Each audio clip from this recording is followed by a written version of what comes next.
कितने समय से आ रही है, ज्यादा से ज्यादा 1 दशक 2 दशक, और पिछले दशक में इसका बहुत ही ज्यादा प्रादुर्भाव और प्रचलन बढ़ गया और बढ़ता जा रहा है। और आए दिन नई टेक्नोलॉजी और टेक्निक्स और ट्रेंड्स आ रहे हैं, जो कि एक सारे पुस्तकालय पेशेवरों को बहुत बड़ी चैलेंजेस भी है, और चैलेंजेस के साथ साथ अपॉर्चुनिटी भी बहुत ज्यादा है। तो इसी को लेके एक कल संक्षिप्त में मैंने अपना एक अध्यक्षीय उद्घोषण में थोड़ा सा आपको अपना जो ज्ञान है वो शेयर किया था। और चूंकि आज भी समय की एक फाउंडेशन है, चूंकि हमने आज जो ये 2 दिवसीय संगोष्ठी को लेके एक पेपर प्रस्तुत किया था संयुक्त रूप से, एक तो मैं स्वयं और साथ में हमारी एक पुस्तकालय पेशेवर साथी डॉक्टर मंगेश कुमारी दाऊदयाल महिला पीजी कॉलेज फिरोजाबाद से हैं। तो हमारा जो टॉपिक का संगोष्ठी का टॉपिक था कि वर्तमान परिदृश्य में पुस्तकालय एवं सूचना सेवाओं की उभरती प्रवृत्तियां एवं तकनीकियां, चुनौतियां एवं अवसर। तो आज अगर अपन न्यू ट्रेंड्स में बात करते हैं तो ये यहाँ पे लाइब्रेरी साइंस के कितने बच्चे बैठे हैं, हाथ उठाएंगे? ये अगर आप लोग देखें कि आज ये जो मोबाइल लाइब्रेरी की बात आ रही है, जिसको हम आईसीटी बेस्ड लेते हैं, ठीक है ना, एक समय था अगर ये मोबाइल लाइब्रेरी की अगर देखा जाए इतिहास, तो आज से लगभग 1 शताब्दी के पूर्व इस चीज की कल्पना को कर लिया गया था। और इसकी कल्पना को करने वाले कौन थे, या मोबाइल लाइब्रेरी को प्लान करने वाले कौन थे? जनक, कोई बताएगा? कि ये वो समय था कि जब संसाधन कम थे। आज दिनों दिन टेक्नोलॉजी बदलती जा रही है, समय परिवर्तित होता जा रहा है, सुविधाएं बढ़ती जा रही हैं। कि जैसे अब पहले हम और आप संदेश भेजा करते थे, तो संदेश को भेजने के साधन क्या थे?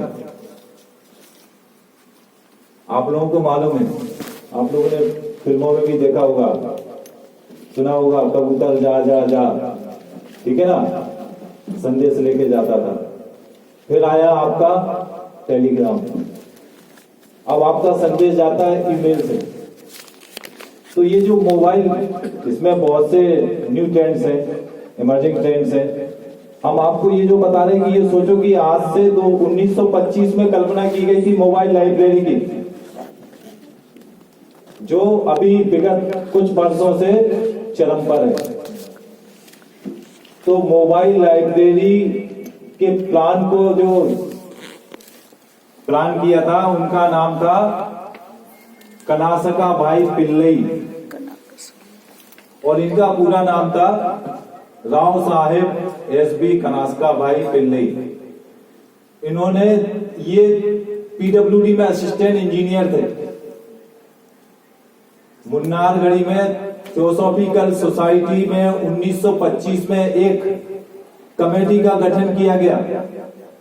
किसके लिए? कि गांव-गांव तक, क्योंकि पहले इतना शिक्षा का प्रचार नहीं था, प्रसार नहीं था,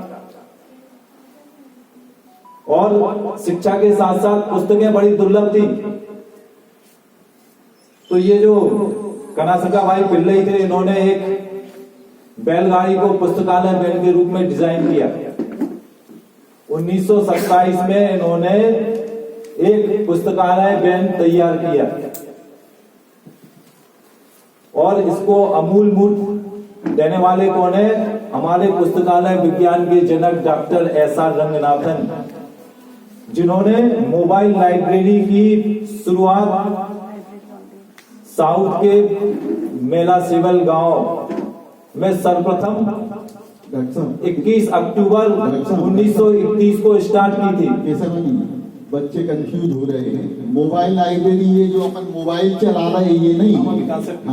अभी आगे हम चलने थे, उसको कॉन्सेप्ट कर रहा है, उसको बच्चे सर्च करने लग रहे हैं। मोबाइल तो आया ही नहीं था 25 में। नहीं, 1931 में एक टर्म दी थी, लाइब्रेरी ऑन व्हील्स।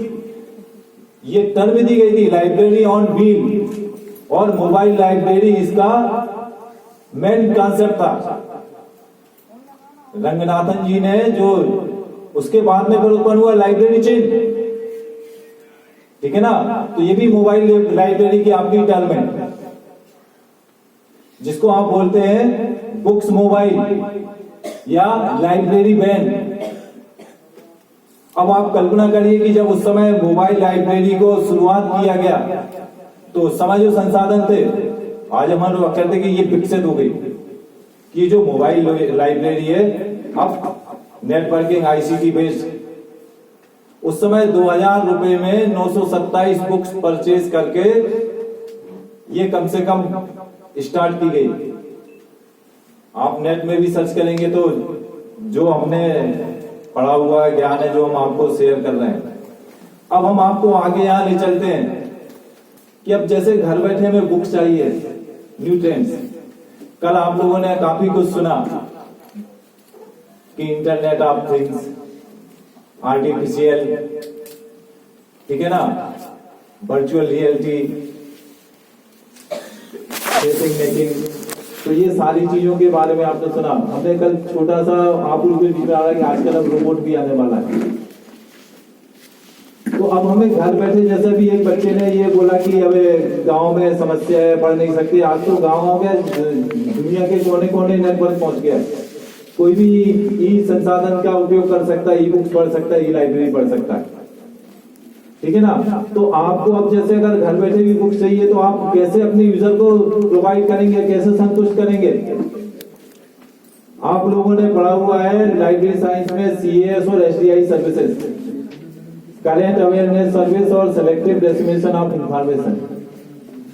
तो अगर एक एसडीआई सर्विस के रूप में आपको यूज करना है तो आप लोगों के हाथ में एक 24 घंटे एंड्रॉइड डिवाइस हमेशा बना रहता है, 24 घंटे।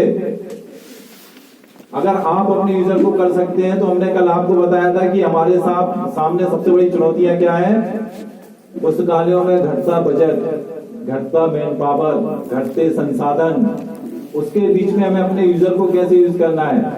अगर आप अपना गूगल स्टार्ट कर लें, आप लोगों को हम बताते हैं कि आप अपने यूजर को कैसे घर बैठे, अगर आपके पास नहीं है भी तो गूगल पे इतना पड़ा हुआ है कि आपको कल हमारे डॉक्टर विवेकानंद जैन जी ने बताया था कि काफी लिंक्स कंपाइल करके उन्होंने अपने प्रेजेंटेशन में पीपीटी में दिखाई थी कि उससे आप हमेशा नॉन बने रहिए।